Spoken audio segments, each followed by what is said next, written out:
सर्वसामान्यांचे नेते उपमुख्यमंत्री अजितदादा पवार यांना श्रीरामपूरमध्ये भावपूर्ण श्रद्धांजली. महाराष्ट्राचे आधारस्तंभ, सर्वसामान्यांचे नेते आणि उपमुख्यमंत्री अजितदादा पवार यांना आदरांजली वाहण्यात आली.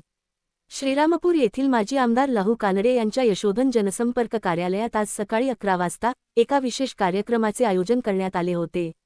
महाराष्ट्राच्या राजकारणात आपला ठसा उमटवणाऱ्या, धाडसी आणि दूरदृष्टीचे नेते उपमुख्यमंत्री अजित पवार यांना श्रद्धांजली वाहण्यासाठी कार्यकर्ते मोठ्या संख्येने उपस्थित होते. श्रीरामपूर येथील यशोधन जनसंपर्क, जिथे महाराष्ट्राच्या लाडक्या नेतृत्वाला श्रद्धांजली वाहण्यात आली. अजितदादा पवार हे केवळ एक राजकारणी नव्हते, तर ते शाहू फुले आंबेडकर यांच्या विचारांचे सच्चे वारसदार होते. प्रशासनावरील त्यांची पक्का आणि निर्णयक्षम नेतृत्व अतुलनीय होते.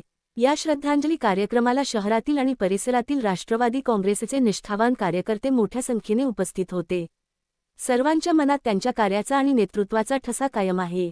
या दुःखद प्रसंगी मान्यवर श्री मुक्तारभाई शाह, श्री नानासाहेब रेवाळे, श्री रमेश आप्पा आव्हाड, श्री चांगदेव देवराये, श्री निलेश भालेराव, श्री दीपक कदम, श्री भैयाभाई शाह, श्री युनुसभाई पटेल, श्री शब्बीर पटेल यांनी आपले दुःख व्यक्त केले. यावेळी सौ रुबिना पठाण, श्री आशिष शिंदे, श्री हरिभाऊ बनसोडे, श्री राधाकृष्ण तांबे, श्री अण्णासाहेब लोणे, श्री भाऊसाहेब जावरे, श्री विलास करपे, श्री योगेश काळे आणि श्री संदीप खरात यांच्यासह राष्ट्रवादी काँग्रेसचे असंख्य कार्यकर्ते उपस्थित होते. अजितदादा पवार यांचे महाराष्ट्राच्या विकासातील योगदान कधीही विसरले जाणार नाही. त्यांच्या स्मृतींना लोकन्याय न्यूज मराठी वाहिनीच्या वतीने भावपूर्ण श्रद्धांजली. पुढील बातम्यांसाठी पाहत रहा लोकन्याय न्यूज मराठी चॅनल.